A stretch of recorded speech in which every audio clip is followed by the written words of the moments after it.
Olá, queridos, tudo bem? Meus parabéns para você que chegou até aqui nesse mais novo encontro da nossa escola bíblica. Essa é a nossa quarta aula. Meus parabéns, juntos cresceremos em graça, no conhecimento do Pai. Eu estou feliz demais por poder dar mais alguns passos para dentro do Novo Testamento com vocês, tá? A partir de hoje, como uma forma de organizar nossos encontros, nós desenvolveremos 3 temas por aula, ok? Então, sem mais enrolação, vamos então falar do primeiro tema de hoje. Olha aí. Os evangelhos sinóticos. Pode ser que em algum momento, em alguma palestra ou pregação, você tenha escutado essa palavra um tanto quanto estranha. Estranha talvez até aqui, mas te garanto que a partir de hoje não será mais estranho para você. Deixa eu explicar para vocês o significado dessa palavra. A palavra sinótico provém de 2 palavras gregas que significam ver conjuntamente. Sinótico significa literalmente que se pode ver ao mesmo tempo. Como assim? É o seguinte, quando nós colocamos esses 3 evangelhos juntos e de uma forma paralela, né, os 3 evangelhos, Mateus, Marcos e Lucas, vemos que eles oferecem os mesmos relatos da vida de Jesus. Ou melhor dizendo, eles oferecem os mesmos acontecimentos da vida de Jesus. Podemos ver que em um ou no outro há episódios adicionados e outros que são omitidos, mas de uma forma geral, o material é o mesmo. Por isso, sinótico, eles são 3 evangelhos que se podem ver conjuntamente. Entendeu? Eu espero que sim. Se percebe então que esses 3 evangelhos estão intimamente relacionados um com o outro. Deixa eu te mostrar um exemplo ali naquele episódio do milagre dos 5 pães e 2 peixes. Lembra que Jesus fez multiplicar, né? É relatado nos 3 livros ou nos 3 evangelhos sinóticos. Presta atenção, em Mateus 14, do 12 ao 21, em Marcos capítulo 6, do 30 ao 44, Lucas 9, do 10 ao 17. Se você quiser conferir, pare o vídeo agora mesmo e volte depois de ler os 3 textos, ok? Bem, aqui nós encontramos a mesma história narrada quase exatamente com as mesmas palavras. Isso acontece também na história do paralítico, né, que está registrado nos 3 livros também. Em Mateus capítulo 9, do 1 ao 8, tá? Em Marcos capítulo 2, do 1 ao 12 e em Lucas capítulo 5, do 17 ao 26. Também, se quiser, pare o vídeo e leia os 3 textos, beleza? A correspondência entre os 3 evangelhos sinóticos, amados, são tão íntimos que os eruditos chegaram à conclusão de que ou os 3 tomam seus materiais de uma fonte comum ou 2 deles copiam do terceiro. Agora, tem mais. Estudando mais a fundo essa relação entre eles, né, chegaram então à conclusão de que o Evangelho de Marcos foi usado como fonte para Mateus e Lucas, né, escreverem ali os seus relatos. Dizem que se você ler todo o livro de Mateus e todo o livro de Lucas, provavelmente você já tenha lido praticamente, né, o livro de Marcos. Eu vou escrever algumas informações aí na tela para você que gosta de anotar, né? Essa aí é a sua oportunidade, beleza? Anote tudo isso aí se você quiser. Marcos pode ser dividido em 105 sessões, tá? Dessas 105 sessões de Marcos, 93 sessões aparecem em Mateus, olha isso. Uau! E 81 sessões de Marcos aparecem identicamente em Lucas. Veja isso. Há somente 4 sessões de Marcos que não aparecem em Mateus ou Lucas, somente 4. Percebeu então por que se chegou à conclusão de que o livro de Marcos seja o primeiro evangelho? Marcos tem 661 versículos, Mateus tem 1068 e Lucas 1149. Mateus reproduz em seu texto nada menos que 806 dos versículos de Marcos, Lucas reproduz 320, Lucas reproduz 31 versículos dos 55 que Marcos e Mateus não usam. Deste modo, somente há 24 versículos de Marcos que não aparecem em Mateus ou em Lucas. Percebeu? Não se trata só da reprodução da substância desses versículos, mas sim aparecem copiados palavra por palavra. Veja mais. Mateus usa 51% das palavras de Marcos, Lucas usa 53% das palavras de Marcos. Mas há mais ainda, tanto Mateus como Lucas em geral seguem a ordem dos acontecimentos que encontramos em Marcos. Em alguns episódios, Mateus ou Lucas diferem de Marcos quanto à ordem, né? Mas em nenhum caso os dois situam o mesmo acontecimento de maneira diferente de Marcos. Sempre, ao menos um deles segue a Marcos. Resumindo então esse nosso primeiro tema aqui, para você entender, o que você precisa saber é que os três primeiros evangelhos, Mateus, Marcos e Lucas, são sinóticos, que se podem ver conjuntamente, né? Por quê? Porque existe uma relação íntima entre eles e que Mateus e Lucas usaram as informações de Marcos como base para seus relatos da vida de Jesus, ok? É só você entender. Ótimo, então. Vamos para o segundo tema de hoje, então. O livro de Mateus, né? Vamos falar sobre o autor. Antes de falar diretamente do autor, eu preciso dizer que provavelmente esse livro ele foi escrito ali na década de 60 depois de Cristo, tá? Não existe uma data exata, mas provavelmente foi escrito antes da queda de Jerusalém, no ano 70 depois de Cristo. Né? Nós temos o escritor Papias, né, que é um escritor do século II, ele nos oferece uma informação de enorme importância. Veja aí o que ele diz. Mateus colecionou os ditos de Jesus em língua hebraica. Então, desse modo, podemos acreditar que não foi nada menos que Mateus, o apóstolo, quem escreveu esse evangelho, tá? Segundo informações que temos na história, é que Mateus possuía uma coleção de informações a respeito dos ensinos de Jesus. Quando lemos o livro de Mateus, nós encontramos os ensinos do nosso amado mestre. Por isso, esse evangelho recebeu o seu nome, né, de Mateus. Mateus colecionou os ditos de Jesus em língua hebraica e incorporou esses materiais no seu evangelho. Graças a Mateus, por exemplo, nós temos o Sermão da Montanha e quase tudo o que sabemos sobre os ensinos de Jesus. Isso é massa demais, né? No livro de Marcos existe quase tudo o que sabemos sobre os fatos da vida de Jesus, mas em Mateus nós conhecemos a substância dos ensinos de Jesus. Uau, isso é bom demais, né? Olha que tremendo. Então, falando mais de Mateus, nós sabemos pouco a respeito de Levi, ou Mateus, como ele é chamado. Em Mateus 9:9, nós temos esse registro aí, veja. E Jesus, passando adiante dali, viu assentado na alfândega um homem chamado Mateus e disse-lhe, segue-me. E ele, levantando-se, o seguiu. Lemos a história do seu chamado aqui, né? Sabemos que ele era coletor de impostos e que, portanto, deve ter sido uma pessoa profundamente odiada, né? Porque os judeus odiavam aos membros de sua própria nação que tinham entrado para o serviço de seus conquistadores, que no caso aqui eram os romanos. E Deus abençoou o publicano, não o fariseu. Quem se exalta será humilhado. Mateus, ele deve ter sido considerado um traidor da sua própria raça, do seu povo. Nós também percebemos que a maioria dos discípulos de Jesus eram pescadores, mas que Mateus ou Levi possuía uma grande habilidade de se expressar por escrito. Quando Jesus o chamou, estando ele sentado no banco de cobrador de impostos, Mateus se levantou e o seguiu, deixando tudo, exceto uma coisa. Ele usou nobremente sua habilidade literária ao converter-se no primeiro homem que compilou os ensinos de Jesus. Mateus, venha.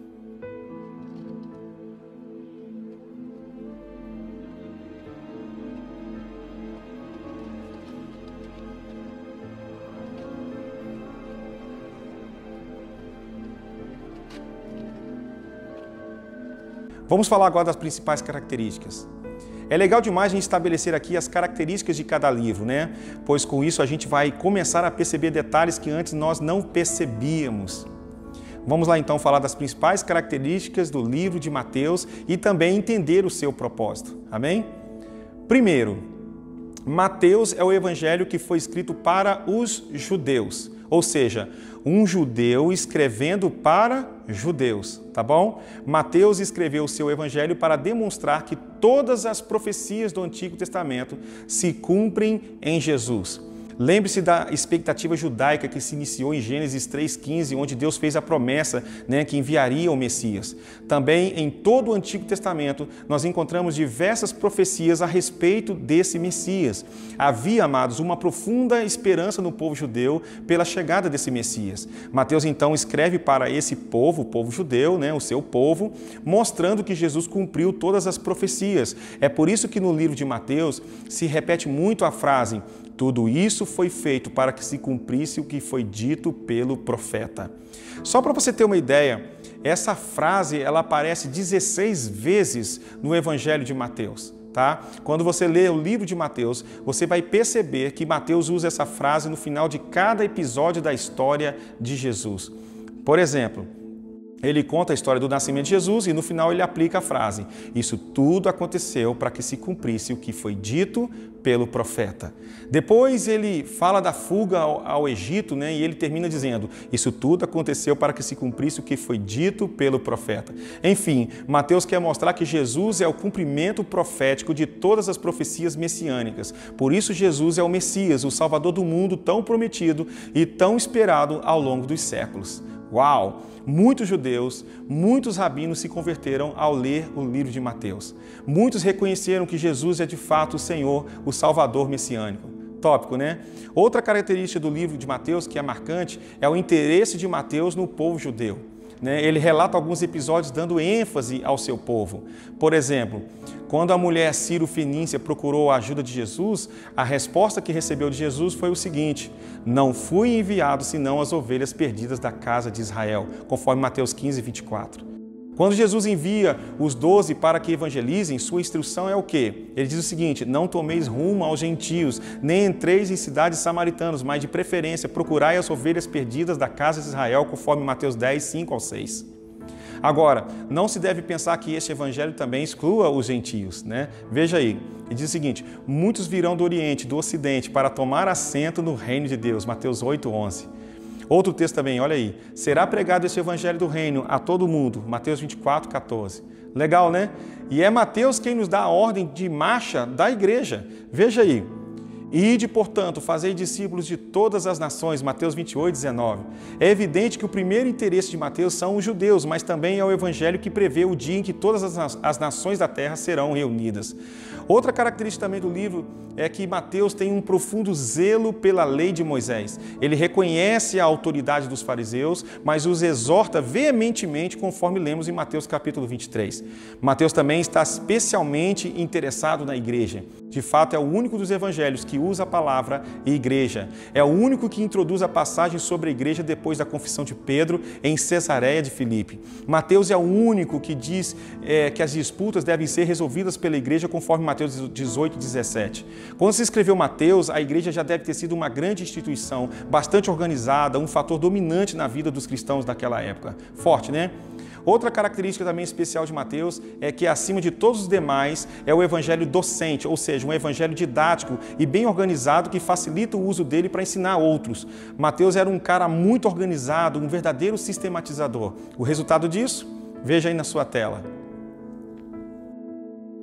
Em Mateus encontramos 5 grandes blocos dos ensinos de Jesus, 5 grandes sessões nas quais os ensinos do Mestre foram reunidos e sistematizados. Todas estas sessões têm que ver com o reino de Deus. São as seguintes: A. O Sermão da Montanha, ou a Lei do Reino, que vai do capítulo 5 ao capítulo 7.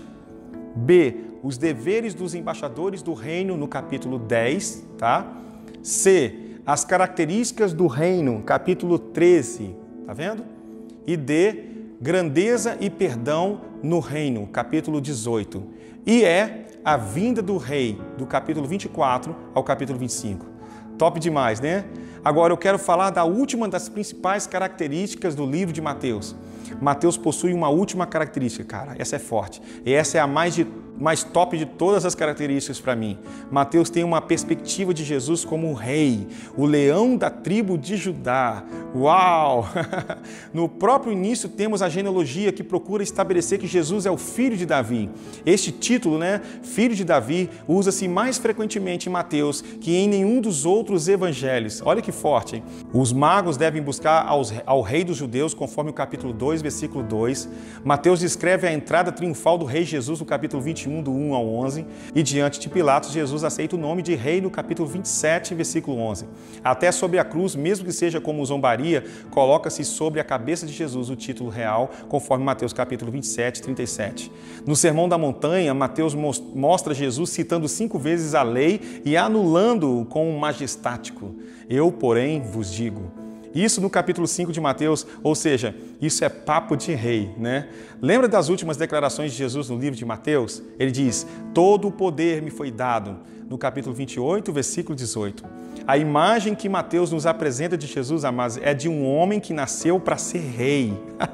Jesus caminha ao longo das páginas de Mateus envolto na púrpura e ouro da realeza. Mateus quer mostrar aos homens o senhorio de Jesus Cristo, nos mostrar que com toda a autenticidade, o reino, o poder e a glória são dele, somente para ele. Uau! Bem, então nessa aula nós falamos a respeito dos evangelhos sinóticos, né? Vimos que os livros de Mateus, Marcos e Lucas são sinóticos porque existe uma relação íntima entre eles que se pode ver conjuntamente. Também falamos do autor Mateus, também chamado Levi, que era um cobrador de impostos, provavelmente odiado pelos judeus por trabalhar para os que os oprimiam, mas que deixou tudo para andar com Jesus e se tornou no primeiro homem a compilar os ensinos de Jesus. Ele não era pescador, mas ele era um hábil escritor. E finalmente falamos das características principais do livro, né? Foi escrito de um judeu para judeus com o propósito de convencê-los que Jesus é o Messias tão profetizado no Antigo Testamento, né? Mateus amava o seu povo, amava a igreja, amava a lei, e a perspectiva que o seu livro apresenta a respeito de Cristo é que ele é o leão, o rei dos reis e senhor dos senhores. Amém? Até o nosso próximo vídeo aí, fica ligado aí, porque nos próximos vídeos nós vamos fazer uma comparação dos 4 livros, né? Quando nós falarmos sobre as características dos outros livros, você vai poder compará-los e você vai ver como é fantástico ter esse estudo na nossa mente. Vai te abençoar bastante, como tem abençoado a minha vida. Até nosso próximo encontro, fiquem com Deus, obrigado pelo carinho, até mais. Tchau!